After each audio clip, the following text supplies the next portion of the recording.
Hi mga kagurang! Welcome back to my vlog again. So we are here in Ubay, Bohol. Kanang sana siya nga anang Terminal 1. Terminal 1. We are going to Trinidad and Tobago. Kan terminal sa di siya fe. This is terminal. Okay.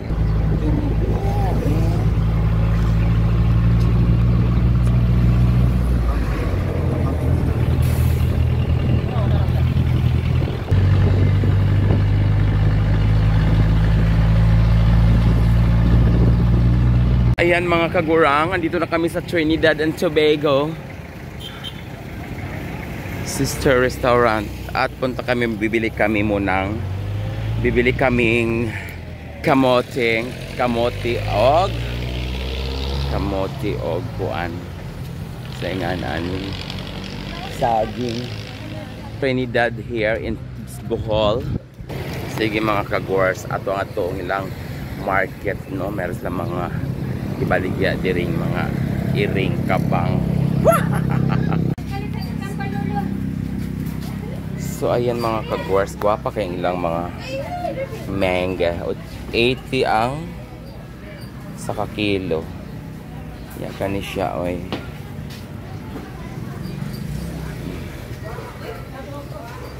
Kana mapalitag kamote. May kamote diya do. Nagpila man ang injo kamote. 60 per kilo. 60 per kilo. Kanipe, mao ni nga ni. May siya karang mahal siya sir kay ikan may Mindanao ba? Pag sure. Uy, gagmay man ka adjong imong kamote. Orange ko ni siya unod. Uy, dudag ko anak Kani do. nga na. Dagko. Murag lang.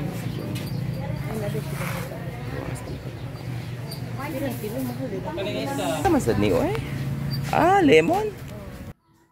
So ayan mga kataas, andito na po kami ngayon sa Aquari or tinatawag naming hacienda, no? Ng Ayan, pagmamayari po sa amin. Yes. Andito na po kami ngayon sa Trinidad, kung saan andito yung friend namin na talagang gumaganda ang kanyang ang kanyang negosyo. Diba? Walang iba kundi si Miss Josephine Bonifacio Araf. Madam, sa pag-invite mo sa amin. At ngayon ay na-refresh talaga ang mga beauty namin. Diba?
So ayan mga kagurang, so sa lawak ng hacienda ni Madam, so nahilo-hilo na talaga kami no, at bumalik na lang kami sa kanyang mansyon at talaga naman ang ganda ng pusa na Persian cat, o di ba?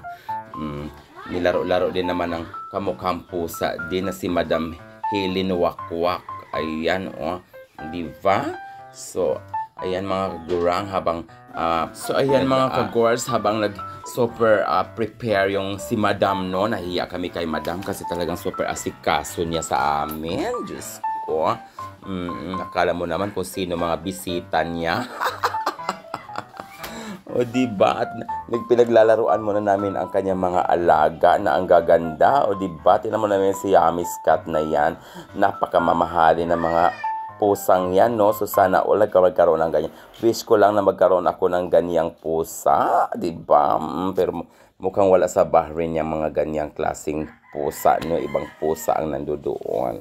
So ayan mga kagurang, sana mag-enjoy kayo sa panoorin at talagang mahaba-haba pa ang aming lakbay. Let's go!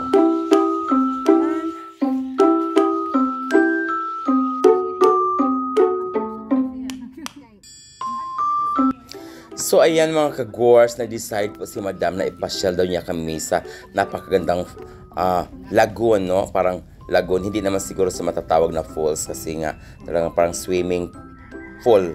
Oo, lagoon na yan siya, pero napakalayo sa lugar nila mga kagurang. Talagang haba-haba pa na nilalakbay namin, pero enjoy na enjoy kami sa chikahan ni Madam Josephine. O diba guys, talagang ang ganda ng sasakyan ni Madam, ha? Thank you so much, Madam. And of course, sa kanyang butihing asawa na napakabait, no? Napaka-supportive na asawa niya. Ayan, thank you so much. Sa JFA Quarry dito sa aming bayan, dito sa aming lugar, no, sa Bohol. Dito lang yan sa Trinidad. Ayan, so enjoy watching guys. So patuloy lang tayo maglalakbay muna tayo doon.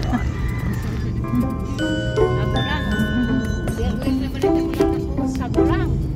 Ay, ma-burnes. Ikuan pa ron. Ya, bukakon. Huibis pa. Ano, di na kami mga leksyon maroon po. Kasayo makakurang. Sa panapon sa Hasaburn. Duwa, may ginabangga. Ayan mga kagors, Nakaatog yung ginabangga. sa kadaldalan po ni Madam Josephine. So ayan, napakasaya naman kasi refreshing yung tanawin at talagang hindi nyo makikita ito sa ibang bansa. But dito lang yan sa aming lugar, no? Diba? Talagang matatakot ka sa daan kasi talagang mayroon pa akyat, may pababa. O diba? Pero napakasaya ng experience na ito. First time ko makaikot-ikot dito sa mga liblib na lugar sa Bohol, no? So, thank you so much, Madam. Diba? O, okay, makatapusan naman yun. Sa ilang gibuhat. Budahon sa paglapan.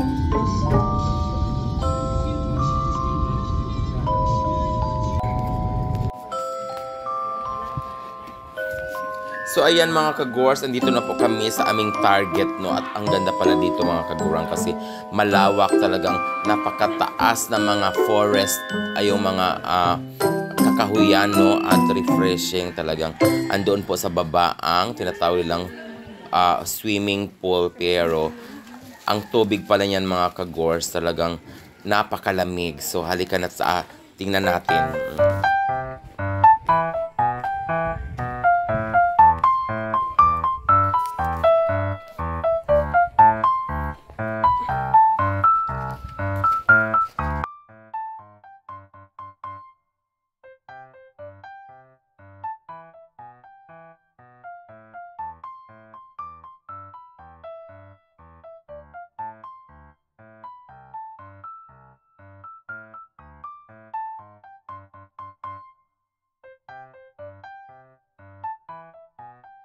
Guys, nandito kami sa Kawayan.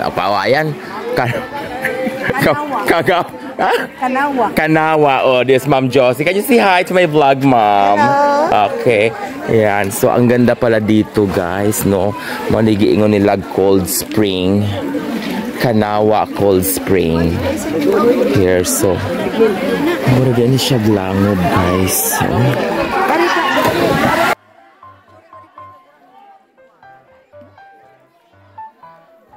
So ayan mga katas kong OFW, talagang napakaganda at napaka-refreshing po ang lugar na ito. So ayan, napakaganda ang swimming pool, talagang napaka-liwanag at napaka-linaw ng tubig. Tingnan nyo naman yan mga kagors, talagang nag-blue-blue pa yung nasa gitna kasi napakalalim pala ng gitna na yan, mga kakatas. Tingnan mo, talagang hindi ka pwede pong maligo dyan kung walang life jacket kasi nga talagang sa ilalim pala niyan, hindi mo pala yan malalaman kung gaano kalalim kasi wala pa pong discover niyan kung gaano kalalim talaga kasi yung mga divers dyan na nag-try daw before, talagang sumurinder daw, o diba?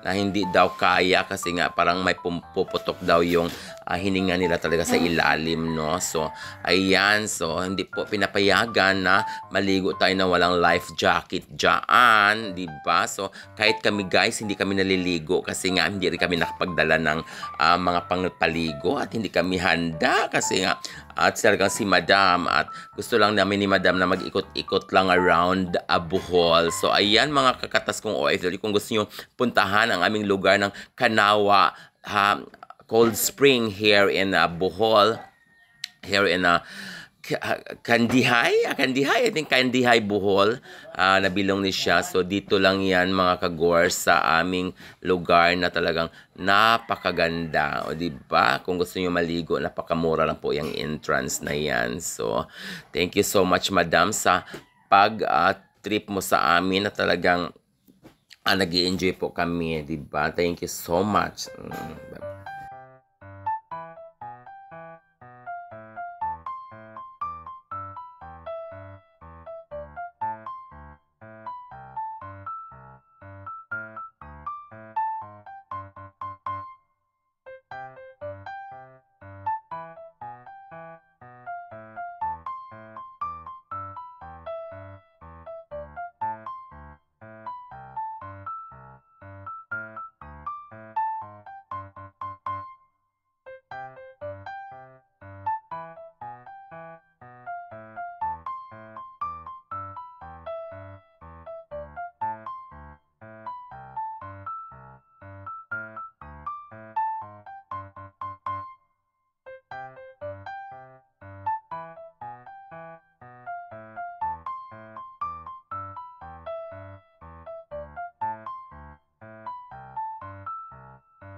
Dire, okay.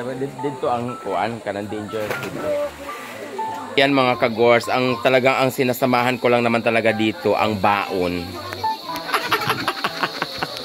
Ang baon ni Madam na grabe ang daghana. Prabuyag. Oo. Mga kuan mahugani ni siya. Bitaw oy, nilit man sad kay relaxing man ya, tag-as kay mga kahoy nga. Arang law mapod niya no. Dito ug ato ka ngadto maggikan sa kuan ba law ka. Nindot oy. Ito as langit ni siya.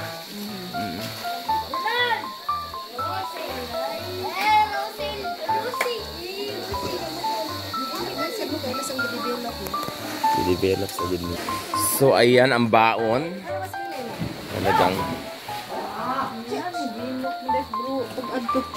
asa.